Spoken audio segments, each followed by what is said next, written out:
नमस्कार। ये वीडियो छठी कक्षा के विद्यार्थियों के लिए है। प्रिय बच्चों, आज हम पढ़ेंगे संज्ञा, जिसको इंग्लिश में नाउन भी कहते हैं। यूं तो इस संसार में सभी वस्तुओं, व्यक्तियों तथा स्थानों का कोई ना कोई नाम अवश्य होता है। तो चलिए समझते हैं कुछ इस तरह से। सबसे पहले मैं एक गद्यांश अर्थात पैराग्राफ पढ़ती हूँ, जिसमें विभिन्न प्रकार के नाम हैं।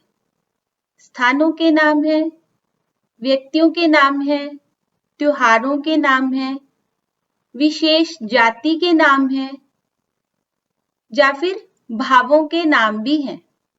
तो चलिए मैं पढ़ती हूँ गद्यांश, जो अभी आपको आपकी स्क्रीन पर दिखाई देगा। हमारे देश में अनेक त्योहार मनाए जाते हैं, जो हमारे जीवन में उल्लास और चेतना का संचार करते हैं। दशहरा उत्तर भारत का प्रसिद्ध पर्व है। इसी दिन श्री राम ने लंका के राजा रावण पर विजय प्राप्त की थी, इसलिए इसे विजयदशमी भी कहा जाता है। इसी दिन रावण, मेघनाद और कुंभकर्ण के बड़े बड़े पुतले जलाए जाते हैं, जो दानवता और अन्याय के प्रतीक माने गए हैं। इस अवसर पर मैसूर में हाथियों, घोड़ों और ऊंटों की सवारियां निकाली जाती हैं। ये हमने पढ़ा गद्यांश। अभी इस गद्यांश के रंगीन शब्द विभिन्न प्रकार के नाम हैं। जो रंगीन छपे शब्द हैं वे विभिन्न प्रकार के नाम हैं, जैसे भारत, लंका, मैसूर विशेष स्थानों के नाम हैं। फिर श्री राम, रावण, मेघनाद, कुंभकर्ण ये सभी विशेष व्यक्तियों के नाम हैं। दशहरा, विजयदशमी ये दोनों विशेष त्योहारों के नाम हैं। और फिर देश, त्योहार, राजा, पुतले, हाथियों, घोड़ों, ऊंटों, सवारियां ये सब नाम अपनी अपनी जाति के नाम हैं। फिर उल्लास, चेतना, विजय, दानवता, अन्याय ये क्या है? ये भावों के नाम हैं, भावनाओं के नाम हैं। अभी अलग अलग विभिन्न प्रकार के नामों से ये स्पष्ट हुआ कि संसार में सभी वस्तुओं, व्यक्तियों तथा स्थानों का कोई ना कोई नाम अवश्य होता है। तो वाक्यों में छपे रंगीन शब्द नामों का बोध कराते हैं। ये सभी संज्ञाएं हैं। तो इस तरह से हम कह सकते हैं कि किसी व्यक्ति, वस्तु, स्थान अथवा भाव के नाम को संज्ञा कहते हैं। अभी संज्ञा के भेद।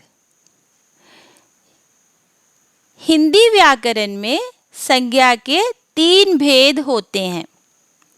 पहला व्यक्तिवाचक संज्ञा, जिसको हम प्रॉपर नाउन भी कहते हैं। दूसरा जातिवाचक संज्ञा, जिसको इंग्लिश में कॉमन नाउन कहते हैं। तीसरा भाववाचक संज्ञा, जिसको इंग्लिश में एब्स्ट्रैक्ट नाउन कहते हैं। सबसे पहले हम पढ़ेंगे व्यक्तिवाचक संज्ञा, प्रॉपर नाउन। अभी आपकी स्क्रीन पर कुछ चित्र दिखाई देंगे। अभी जो आप स्क्रीन पर चित्र देख रहे हैं उनमें सचिन तेंदुलकर एक विशेष खिलाड़ी का नाम है। आप जानते हैं सचिन तेंदुलकर भारत के एक मशहूर बल्लेबाज हैं। रामचरितमानस एक विशेष ग्रंथ का नाम है। और क्या आप देख रहे हैं? कुतुब मीनार देख रहे हैं? ये एक स्थान या फिर इमारत का नाम है। और किसका फोटो देख रहे हैं, किसका चित्र देख रहे हैं? लता मंगेशकर जी का चित्र। लता मंगेशकर जी एक विशेष गायिका का नाम है। तो ये सभी शब्द व्यक्तिवाचक संज्ञाएं हैं। तो हम कह सकते हैं कि जिस संज्ञा शब्द से किसी विशेष व्यक्ति, वस्तु या विशेष स्थान का बोध होता है उसे व्यक्तिवाचक संज्ञा कहते हैं। तो अब आप समझ गए व्यक्तिवाचक संज्ञा या फिर प्रॉपर नाउन क्या है। तो इस तरह से हमने खत्म किया व्यक्तिवाचक संज्ञा। अभी दूसरा है जातिवाचक संज्ञा, कॉमन नाउन। तो अभी फिर से आपकी स्क्रीन पर कुछ चित्र दिखाई देंगे। कौन कौन से चित्र दिखाई दे रहे हैं? घर दिखाई दे रहा है, राजा दिखाई दे रहे हैं, पहाड़ दिखाई दे रहा है, अध्यापक दिखाई दे रहे हैं।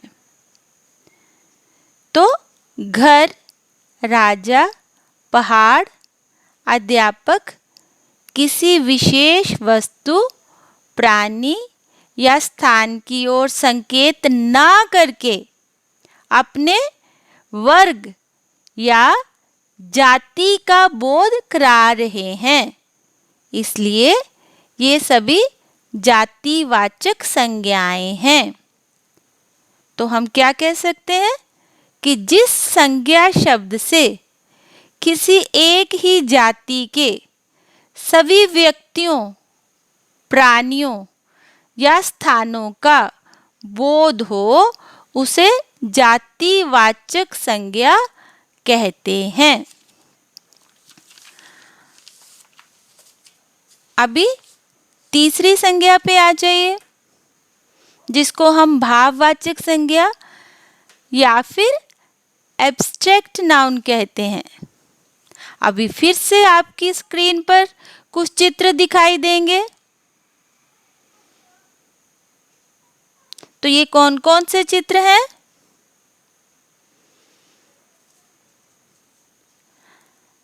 चित्र के नीचे पढ़िए, बुढ़ापा, ऊंचाई, बचपन, मिठास।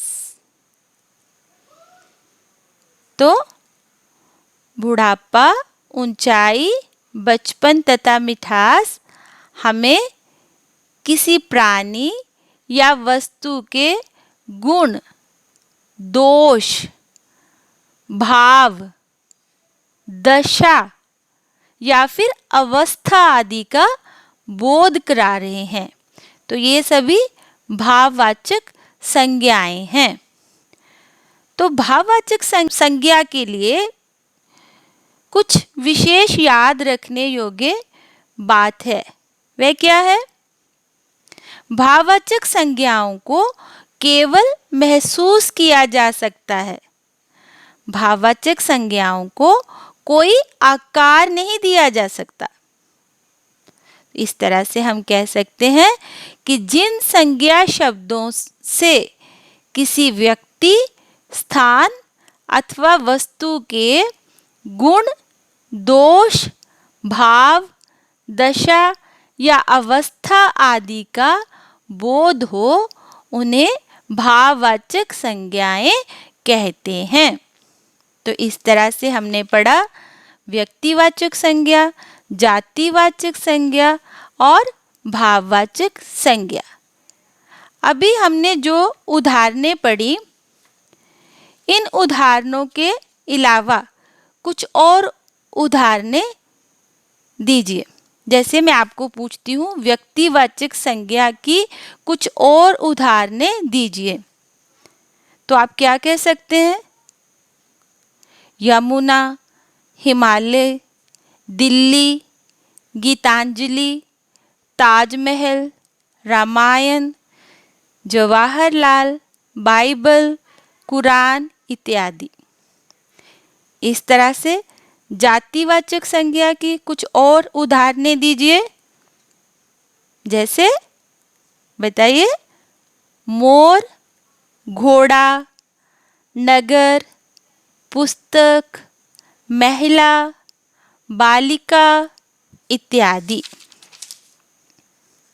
अभी भाववाचक संज्ञा की कुछ और उदाहरणें बताइए। मधुरता, सत्य, सुंदरता, नीचता, जवानी इत्यादि। ये सभी क्या हैं? भाव हैं। इनको महसूस किया जा सकता है, इनका कोई आकार नहीं होता। तो इस तरह से हमने तीन भेद जो संज्ञा के हैं वे पढ़े, व्यक्तिवाचक संज्ञा, जातिवाचक संज्ञा और भाववाचक संज्ञा। अभी अंग्रेजी व्याकरण के प्रभाव से कुछ विद्वान संज्ञा के दो अन्य भेद भी मानते हैं। वे कौन से हैं? समूहवाचक, या फिर इसको समुदायवाचक भी कहते हैं, और इंग्लिश में कहते हैं कलेक्टिव नाउन। अभी फिर से आप अपनी स्क्रीन पे कुछ चित्र देखेंगे। तो कौन कौन से चित्र दिखाई दे रहे हैं? नीचे क्या लिखा है चित्र के नीचे? पहले चित्र में देखिए, सुरेश बैंक से नोटों की गड्डी लाया। दूसरा, अध्यापक कक्षा में पढ़ा रहे हैं। तो कक्षा शब्द को देखिए। तीसरे चित्र में, लकड़ियों का गट्ठर बहुत भारी है। तो गट्ठर शब्द पे ध्यान दीजिए। और चौथे चित्र में, फौज की टुकड़ी, टुकड़ी शब्द पे ध्यान दीजिए, जा रही है। तो ये जो शब्द हैं, रंगीन छपे हैं, दिखाई दे रहे हैं आपको। इनमें गड्डी, कक्षा, गट्ठर, टुकड़ी समूह या समुदाय का बोध कराते हैं।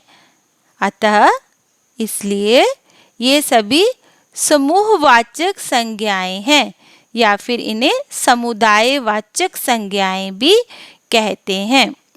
और उदाहरणें, सेना, मंडली, सभा आदि भी समूहवाचक संज्ञा की उदाहरणें हैं।